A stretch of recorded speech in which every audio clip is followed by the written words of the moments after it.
Yo, this your boy DJ Paul KOM representing that mafia. Yo, you watching This Is 50. 50. Let your boy hold about 50, man. About 50. That's all I need, man. That's all I need. Yo, you already know what it is, man. It's that boy Punch. Mr. C with that same energy, Mr. Brooklyn everywhere. I got a legend with me. You might know him. Let him know, though. What's happening? This your boy DJ Paul, a.k.a. Elvis Presley, and King of Memphis. It's going down. Y'all already know what it is. 3-6 Mafia. Yeah. Let's first start off with this hoodie. What is Digamajig. What is this? Man, I got this from New Zealand. I was on tour in New Zealand earlier this year, and Fancy. You know, they just gave me this, man. You know, I was like, this is pretty cool. I don't know what it is, but it's cool. Like, good cloth. Looks expensive. It's like it was expensive. You know, it's Rick James, bitch. We got a couch now. Last time you was up here, yeah, we had you in the hallway. Yeah, y'all moving. It was on. cold. You got the TV show. Y'all moving up. 50 did say, "Power." You know, stars cut the check. Yeah, you know. So it black leather couches. You know what black leather couches represent? Talk black to me. Furniture. Period. Oh, the first apartment that a black man gets. I like it. Everybody's first apartment, you get that black leather or pleather or whatever furniture. I Close did enough. it. We all did it. Yeah. You know, we all did it. You get that black leather furniture, and you know, you get a flat screen TV. Yeah. If you date white girls, you get a coffee machine. Okay. We'll talk about that later. I get it. But yeah, you get black leather furniture. Yeah. Shout out to 50, man. 50 You've been doing this for a long time, but now we keeping the hood up in here, man. I like this. I mean, Paul, let's be real for a moment. You've been popping for a very, very, very long time. 27 Do years. you remember what it's like being poor like us people, man?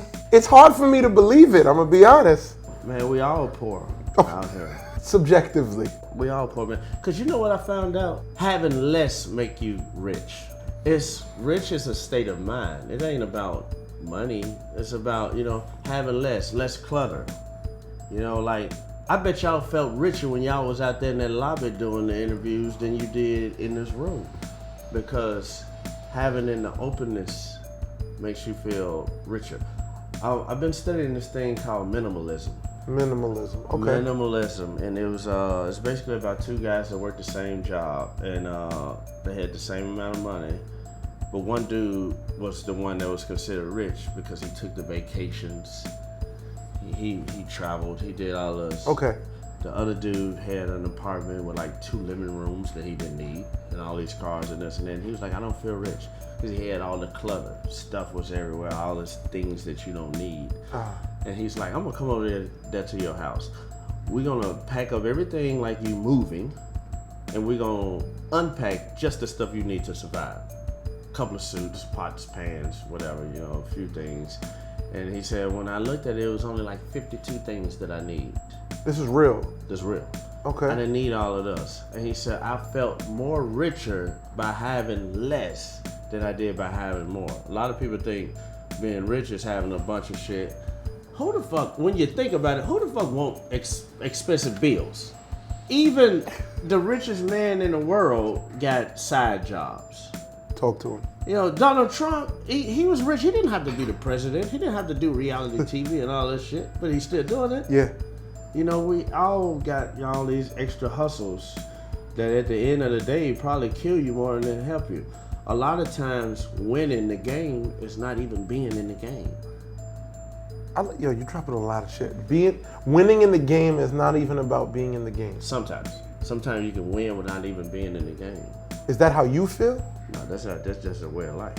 Because you have this. That ain't how I feel, obviously, because I'm still rapping. I could have stopped rapping a long time ago. I get it. You know, but you know. But you definitely seem to push and pull yourself out of the spotlight, because it's very easy for you to go, I bet DJ Paul's back, shake this shit up. Legends in the building, and then there's times where it just looks like you're like, all right, cool, here's some records, but I'm chilling. Yeah, you just got shit. Because the reason why I do music is because as long as I got the wind and my lungs, the blood pumping in my veins, I'm gonna make music, you know, for my fans, because we got a lot of people out here that we wish were still around to make music for us.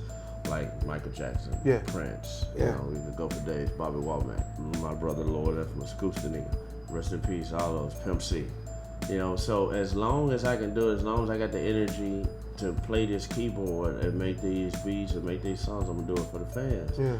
You know, because at the end of the day, you know, whatever it sells for me or don't sells for me, it's not gonna make me or break me. And I guarantee you, one day it will feed my family, because everything turns around. Yeah. You know, right now you got millions of people sampling 3 6 Mafia music, remaking songs and this and that, and I love it. You know, I love to just see that it comes around. It makes me feel old, being sampled, because I used to be the nigga sampling motherfuckers. But you know, I played your sample record, the designer record, last night. Yeah. I'm in the clubs active. I played it last night. You know the hit the club. Yeah. Vision riding through the city. The ASAP Ferg, Plain Jane. Oh, that's a different kind of record though. They go crazy. That's a different. You know, that's one of the biggest records in New York right now. It goes farther though. Lil Jon got an EDM hit out with samples our old song. I bet you won't hit them, motherfucker. Are they, right? Man, it's an EDM record though. I get it's it. a whole nother side of the world that you ain't never even. A lot more paper. A lot of niggas don't even know, man. I posted an Instagram where it was like 100,000 people at a festival overseas. They played that song. They said it looked like Armageddon.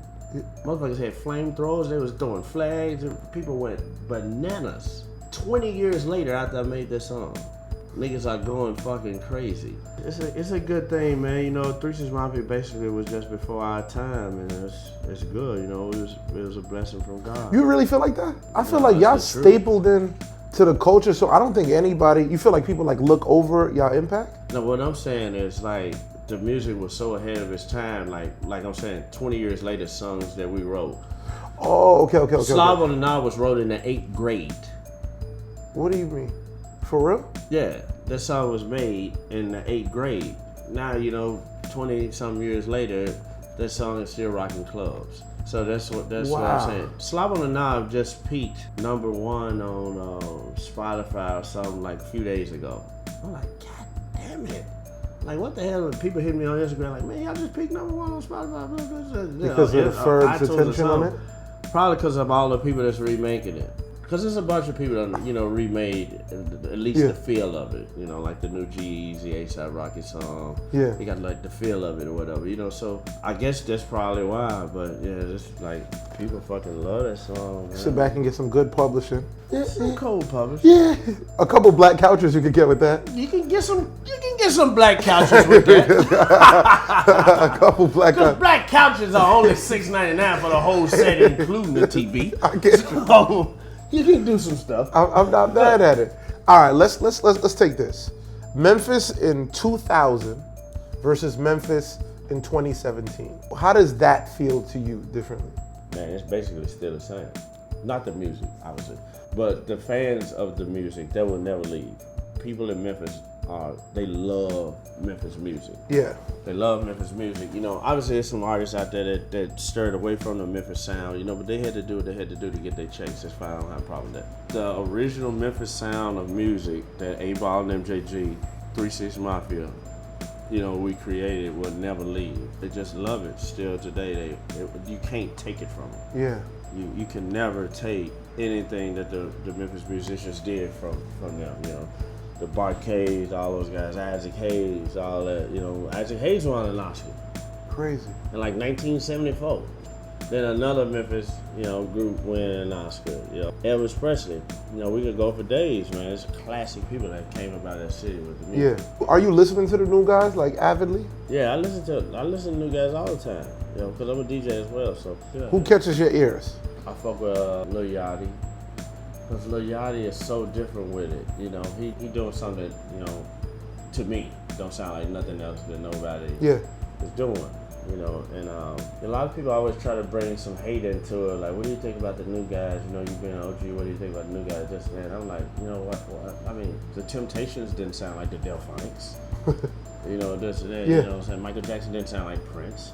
You know, it's a fan base out there for everybody, and there's people out there that like both. So I was one of the people that like both. So I respect everybody that's out here doing their thing and, you know, getting their money, and if they got some dope music, I fuck with it. See, it's so dope when we had quick little drop convos with Gotti before, and then I spoke to Black Youngster here and there, Moneybag. I mean, it's a very strong, totally new resurgence, you know, coming out of the city, and now it's like I don't feel, and this is just, with all due respect, I don't feel like Memphis ever controlled rap. You get what I'm saying? See, like Atlanta just looks like they're just bullying, and then LA had their run. It's like y'all would have just record, but the culture didn't want to like put the belt on y'all. You get what I'm saying? Yeah, but at the same time, like, we controlled it, but we didn't control it. Like, we wasn't known for controlling it. Like the sound came from Memphis. What sound you talking about? Like, what sound are you talking the about? Sound of rap music these days. It's just Memphis. Obviously, we ain't the pioneers of rap music, this and that, but there's a lot of stuff that sound like 3 6 Mafia. Like, if you go back, if you listen to some of the drum patterns of a lot of the music that's out right now. Which is created by you. You listen to drum patterns that I was making back, before a lot of these dudes was even squirted out. And that's just truth. That's history. We got Google these days. We can do that. Yeah. It's the truth. Yeah. Whatever you want to say, whatever anybody else want to say. But obviously, I'm not the creator of rap music. That came from New York. I was a big fan of New York music, and I love New York artists, man, and this and that. They always showed us love, but we had to fight for it. Yeah. At one point they didn't like us, but when they started liking us, they fucking loved us. I'll be out in New York, and more people will recognize me than some other places that I can go to. How early were you talking? Is this like when because Dipset just looked like they just was like super embraced? Because I came up kind of under that, and I just watched how when the Sippin' on the Scissor record and Cam Everywhere is going, and they're just playing it every single time they out. You get what I'm saying? It just looked like a restart of love. You get what I'm saying? No, Dipset was my niggas. Like, we was New York was showing us love by then. I'm talking about like the early 90s. Like, it wasn't like, back in those days, like, if you lived in the South, you wasn't gonna get no radio play, I get it. in the North, or West Coast. So it ain't even about New York. It's just about, like, if you lived in New York, you probably wouldn't get played in the West Coast. If you lived in the West Coast, you probably wouldn't get played in New York, South, blah, blah, blah. Yeah. This and that. So it's more about just hip hop as a whole. Once New York embraced us, it took a while, but once they embraced us, it was after it was when we made Tear the Club Up. 1997, when we made Tear the Club Up, New York started fucking with us. Who's the first rapper that you was like, nah, that's the real nigga that jumped out before? Was the first New York rapper that was like Nore. Crazy. Nore. We came up here, we did a song with Nore, and he gave us our first New York feature. It was on Project Pat's first album called Getting Green. And I would never forget that night. We came to New York, and we was in the studio. He probably had like 40 niggas with him. But he had about 40 cases of beer. Crazy. Never forget that. Yeah. Drink champs before it was such thing as drink champs, whatever. Yeah. But man, that nigga was drinking his. Me and Noriega was in that motherfucker getting drunk as a motherfucker. And that was my first nigga in New York. Like, outside, like, I had some underground cats out there that was fucking with me. My nigga Ike Dirty, this and that. But like on the major level, there was Noriega. And Funkmaster Flex was probably like one of the first people that put us on the radio.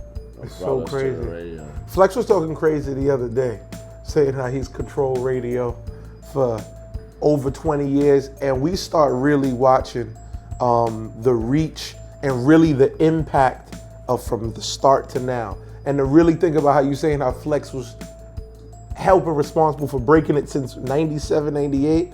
To think that he's still letting the records go now. Now he's playing the sampled versions of the records that he helped break. Fucking crazy. Yeah. I think we was on a couple of Funkmaster Flex albums that he put out back in the day. Yep. Another New York legend DJ that was fucking with us real tough was DJ Scribbles. Wow. Now with Juicy and you being this historic team, was there ever a position where you was like apprehensive when Juicy wanted to kind of go his own like different direction? No, because we always did our own things. From the beginning, it was always, DJ Paul had his tapes and Juicy had his tapes. It was always like that from the beginning. So like, a lot of people looking at it like Juicy went solo and he did his own thing, blah, blah, blah, but we was always solo. From the first 3 6 Mafia album, the first 3 6 Mafia album, it said DJ Paul and Juicy J presents 3 6 Mafia. Mystic Style. You know, because he had his own volumes of mixtapes and I had my own volume. That's amazing. You know what? One DJ that I gotta credit for keeping me in the loop with y'all is K Slate. Like, K Slate really, like, Slate doesn't get half of the credit. His span of longevity. You get what I'm saying? Yeah. That's a fact. K Slate is the OG. That's a real. That's my brother. Yeah. Like, I was just with K Slate. Like, when I come to New York, I don't call the radio station. I call K Slate on his phone. I'm like, I'm in New York. He like, come back. Slate was like, it was just, you know, he really was booming out there. Like out here, he was booming it, just every tape. And it's like, you motherfuckers was just giving him another record. And Slate was pumping them out every 15 days. Man, K Slate had a song together on a video game long time ago. It was one of those real popular football video games that everybody be playing. Like Madden or something like that? Damn near something like that. I can't remember which one it was. But we had a video a long time ago that we did a song called "Who Gives a Fuck Where You From?" Give a fuck where you from. Y'all know. Who gives a fuck where you from? Yeah. And it was for that. It was that's for, crazy. It was for that video game. K Slate, man, that's hard nigga. That's man, crazy. OG. That's wild. I remember the song exactly. K Slate probably was one of the first dudes that probably of my knowledge brought like some South shit out here, like on some feature shit or something like that, on the real South stuff. Cause like a lot of the other stuff that I probably did for like some features in New York or whatever, I think it was more of like they songs. Yeah. But he was like, you know, Paul, I want you to produce a beat. I want you to just do what you do. Yeah. Like straight go there with it. You know? So to get to this exact moment, when Ferg does Over the Record, the first time you hear it, is it really just like, whoa? Do you love it? Do you like it? Do you gotta adjust to it? Like when you heard that record? That motherfucker hard. Yeah. That motherfucker hard. Yeah. I saw the Instagram post of it, and I was like, man, this motherfucker hard. I saw some performances of him on social media perform that motherfucker. Man, they go nuts on that bitch perform. Facts. Where are you at right now? Like, where are you at right now musically? Man, doing my thing, you know, I was still doing the solo albums. I got the new solo album that's out right now, DJ Paul Underground, Volume 17. Crazy. You know, because before 365 blew up, I was at DJ Paul Underground, Volume 16, 1994. And you pick it right back up. Brought it right back. But a fan told me to do that. I was telling everybody, I was like, man, I'm not going to even make an album this year. Like, I want to chill, I want to relax, I want to take some vacations. I want to go to fucking Italy and get fat. And minimalism. You know, eat some pasta. Minimalism. Right? But then one of my fans was like, man, you should bring back the volumes. I was like, damn it. As soon as I want to sit my ass down and let my hair down. Yeah. I have hair, but you know, let my hair down. As soon as I want to let my hair down, they bring up this fucking idea. Yeah. And I made it, and it's like, to me, my best solo album I ever made in my life. Crazy. Is there any features on it? Yeah, I got a few features on there. Dave East on there, New York. Wow. Dave East, man, slayed that motherfucker. Oh man, I got John Connor on there. That's Dr. Dre's new artist Aftermath. Lil Jon on there. My brother, rest in peace, Lord Infamous. Riff Raff on there. Riff Raff. Yeah, my nigga, man. I get it. The Pink Panther. Yellow Wolf's on there. Yellow Wolf is lit. Like, I don't do the whole chase somebody because they hot thing with the features. Yeah. I gotta be in a room with somebody. I gotta really fuck with them before I do a feature with them, you know, because I don't do it for the, you know, the money and all of that these days. I do it for the love and for the fans. And I can't represent nothing for my fans if it's something that I don't represent in my heart. I'm not mad at it. The album is coming out, the project, people love it. The topics that you brought up today definitely remind how kind of understated, you know, that y'all impact truly was. Yeah, we gotta remind them, man, you know, that's what it's all about. You know, a lot of the kids, a lot of people out here try to hate on the young sound and this and that, but that's like how Academics and Joe Budden is. It's like one pushes it and one hates it, you know, at times. Them young dudes out here making money. They're making real money. They're doing their thing. They're just doing it a different way than we want to do it. Yeah. Either way they do it, if it's gonna be another young kid out here that's getting his money without you know, having handcuffs on him and shit like that, man, I'm all for it. Before I get up out of here, man, I wanna say, man, one of my good brothers, big brothers, and longtime bodyguards, Rufus Carter, is battling cancer right now. You know, so he from New York, but they got him down in Texas right now in a hospital down there. He battling cancer. He got a GoFundMe, GoFundMe.com/Rufus-Carter. So make sure y'all go there, GoFundMe.com/Rufus-Carter. He did 3 6 Mafia back in the day, me and Juicy J, and he did me all the way up to some months ago, and it just happened real quick on him. So support my big brother, man. I ain't mad at it. Real nigga shit, man. This 50.com, it's the boy Punch, DJ Paul. I can keep him here for another hour, but we gotta let him go. Trust me, man. Bay. Underground Volume 17, go get it right now!